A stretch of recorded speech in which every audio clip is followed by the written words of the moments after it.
Part of the optimism surrounding this Mets team revolves around one of the most dynamic young players in the game today in Pete Alonso. He smashed a rookie record, 53 home runs a season ago, and joined some pretty elite company, becoming just the 5th player in the history of the game with a 50-homer, 120 RBI season at age 24 or younger. The numbers presented by Geico. Here's Todd Zeile now. He spent some time in the batting cage with the polar bear and asked him to walk him through his prep work. So I have a tee routine that I do, but first and foremost, I usually do that just to get a feel, get my bearings on who I am that day. I mean, as you know, you're so many different versions of yourself throughout 162 games of the season. So which guy wakes up is a little bit different. So the tee is a good foundation to get everything working. So for me, so we can't do it here, but Chad Kruder, who's now the AAA manager here. Chad for years and years. So he was with A-Rod and Edgar, and he was Edgar Martinez. So he was just in the cage with those two, and Edgar, being the awesome, incredible hitter he is, basically, here, you want to get out of the way. So basically, I want to hit the ball sideways or get behind the ball and stay inside the ball. So basically, you get out in front and you want to hit a line drive directly to the side. It keeps me inside the baseball, keeps me behind the baseball, and you do it without a stride. Without a stride. So close. So this helps you. You're really working hands here. Well, hands and then like your hips.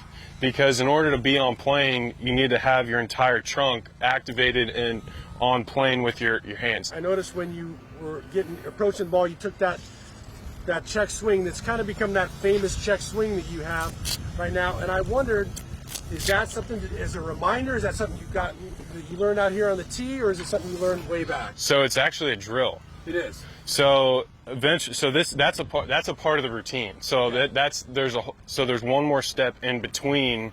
Take us through the steps, then. I don't want to sidetrack you. Yeah, right. Okay. So I was going to bring that up. Oh, good. So yeah, smart minds think alike. So basically, this drill, I start off the same way, but like the back of the batter's box, or just kind of to create separation. So this drill creates balance and connectivity throughout my entire body. So right here, I start here, my hands low, nice and relaxed. You don't want to feel tense. So now I'm here, and that's going to be a line drive right at the back of the cage. Through the middle. Back through the middle. You talked about Edgar and A-Rod. Both those guys, prolific guys, staying inside the baseball like you're talking about.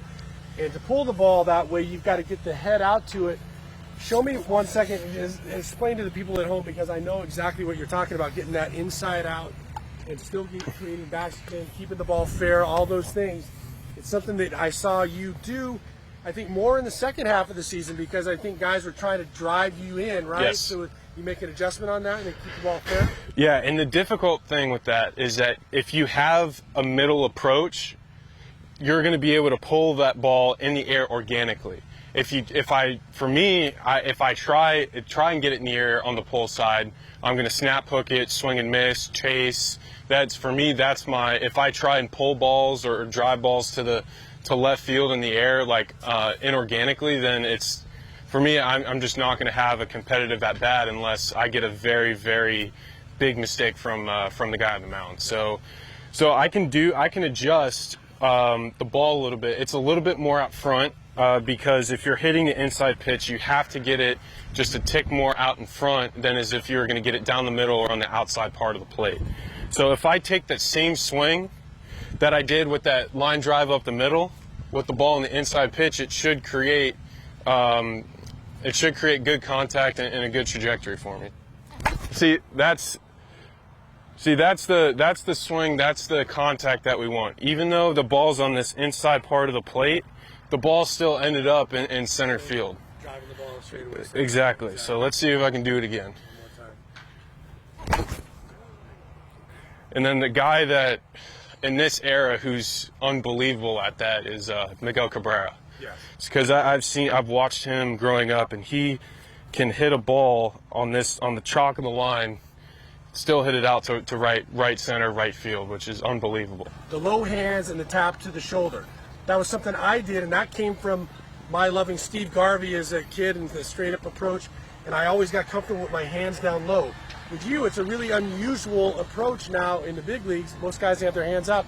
What is that approach been like for you? Where did it come from, and why do you feel it's necessary for your swing? Because I'm relaxed. If my hands are down here, I'm nice and smooth and relaxed. Because Anthony Rendon told me this. We were just shooting the breeze over there at first base. I'm like, God, man, do you ever get out?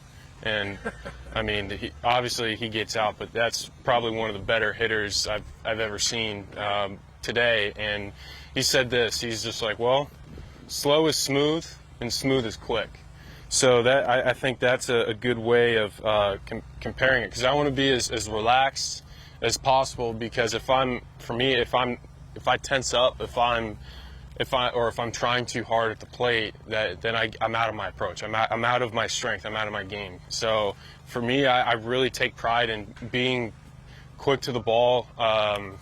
Not just quick, not being able to have the ability to put barrel on the ball, but I want to put sweet spot on the ball every single time. Do you, during batting practice, try to pick up the ball out of the pitcher's hand more? How do you try to concentrate on that release spot? Because I understand when you're not going well, and it was the same way, you want to go get the ball as soon as you can, and you tend to get over quick, and you tend to go jump.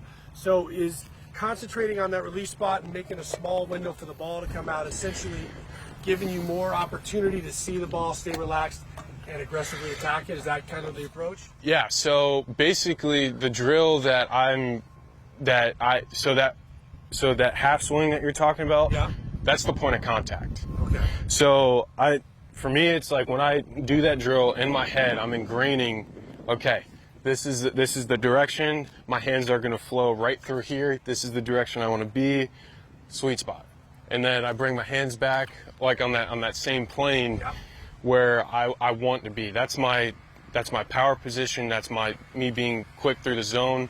This is me. It's just muscle memory. Okay, right here.